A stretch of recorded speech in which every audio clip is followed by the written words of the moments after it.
नमस्कार दोस्तों, आज हम बात करेंगे एक ऐसे संघर्ष की जो सीधे जंग के मैदान में भले ना हुआ हो, लेकिन जिसकी गूंज पूरे मिडिल ईस्ट और दुनिया भर की पॉलिटिक्स को हिलाकर रख देती है।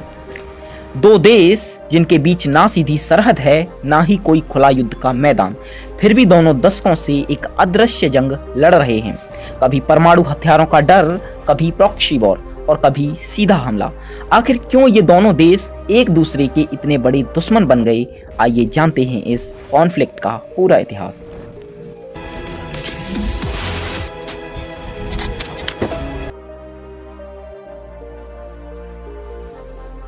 जब 1948 में इजराइल का गठन हुआ, तब ईरान ही वो पहला मुस्लिम देश था जिसने इजराइल को एज अ कंट्री रिकॉग्नाइज किया, यानी इजराइल को मान्यता दी। 1948 से 1979 तक दोनों देशों के बीच पॉजिटिव रिलेशंस थे। दोनों देश आपस में इंटेलिजेंट इनपुट शेयर किया करते थे। दोनों देशों के बीच व्यापारिक संबंध भी बहुत अच्छे थे। ईरान ही इजराइल की तेल की सभी आपूर्तियों को पूरा किया करता था। उस दौर में ईरान में सत्ता थी शाह मोहम्मद रजा पहलवी की, जो 1979 में ईरान में इस्लामिक क्रांति हुई और इसके चलते रजा पहलवी का 31 वर्षों का शासन समाप्त हो गया और अयातुल्लाह खोमेनी सत्ता में आए। ईरान के इस्लामिक रिपब्लिक बनने के बाद इजराइल और ईरान के रिश्ते धीरे धीरे खराब होते गए। ईरान ने इजराइल को शैतान की संतान करार दिया और इजराइल को एक कंट्री के रूप में भी रिकॉग्नाइज करने से इनकार कर दिया।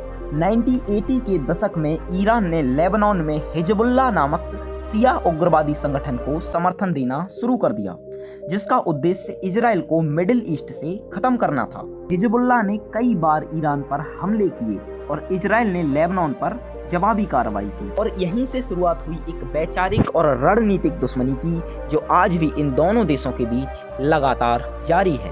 इस प्रकार ईरान और इजराइल सीधे युद्ध में ना उतरकर दशकों तक प्रॉक्सी वॉर यानी पर्दे के पीछे की जंग लड़ते रहे। आप सभी जानते हैं कि मिडिल ईस्ट के देशों में सिर्फ इजराइल ही परमाणु संपन्न देश है और इजराइल नहीं चाहता कि उसके अलावा कोई भी मिडिल ईस्ट का देश परमाणु संपन्न हो।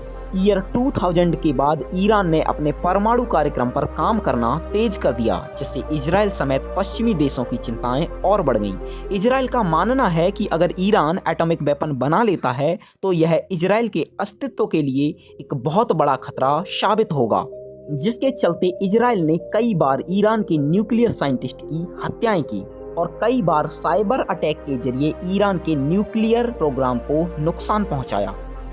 हाल ही में सीरिया में गृह युद्ध के दौरान ईरान ने बशर अल असद की मदद की। ईरान गाजा में हमास को भी हथियार और फंडिंग देता रहा, जिससे इजराइल पर लगातार रॉकेट से अटैक होते रहे। इजराइल ने गाजा में हमास के खिलाफ सैन्य कार्रवाई की और अपने एयर फोर्सेस का प्रयोग करके पूरी गाजा पट्टी को तबाह कर दिया।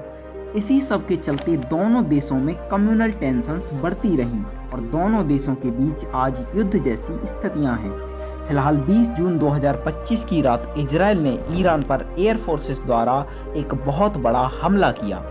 ये हमला इजराइल ने क्यों किया और ईरान ने इसको कैसे रिटेलिएट किया, ये हम इस वीडियो के दूसरे पार्ट में जानेंगे। तब तक के लिए जय हिंद, जय भारत।